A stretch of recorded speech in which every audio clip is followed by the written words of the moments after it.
So December 23rd, a tornado rips through the state of Mississippi on the ground for 150 miles. People normally getting excited, making cookies and getting presents ready to surprise their kids, and to no fault of their own, this happens. A moment's notice, your life can change. You can have all of your ducks in a row and have things in order, but to no fault of your own, in an instant, your world gets turned upside down. And I'll never forget, I was watching the Weather Channel. I saw where it was hitting, and never did I expect on Christmas Day that me and some of the other leaders of 8 Days of Hope, Hope Reigns, would be meeting city officials here in Holly Springs, Mississippi. I think back to Katrina when 8 Days of Hope started. It was meant to be my dad and I.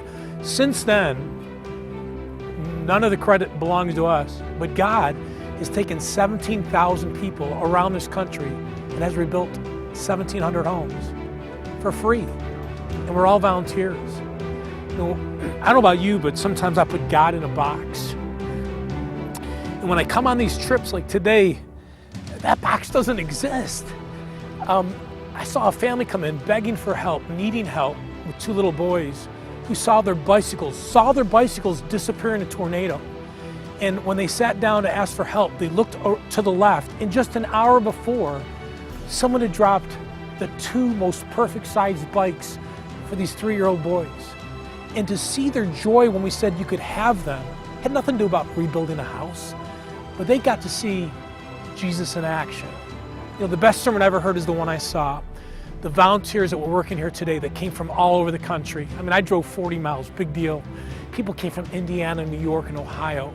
And they came here on Christmas night. They drove all night. Why? Because they love God.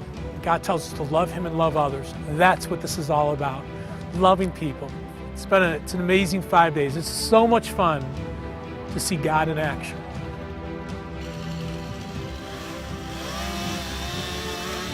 What's your story? How have you allowed Him to use you? I don't know about you, but sometimes I can become so selfish. I really can.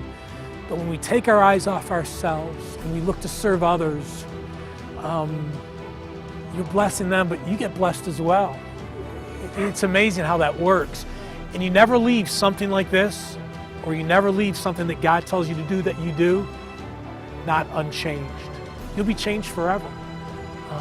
These volunteers are changed forever, and that's why they keep coming back.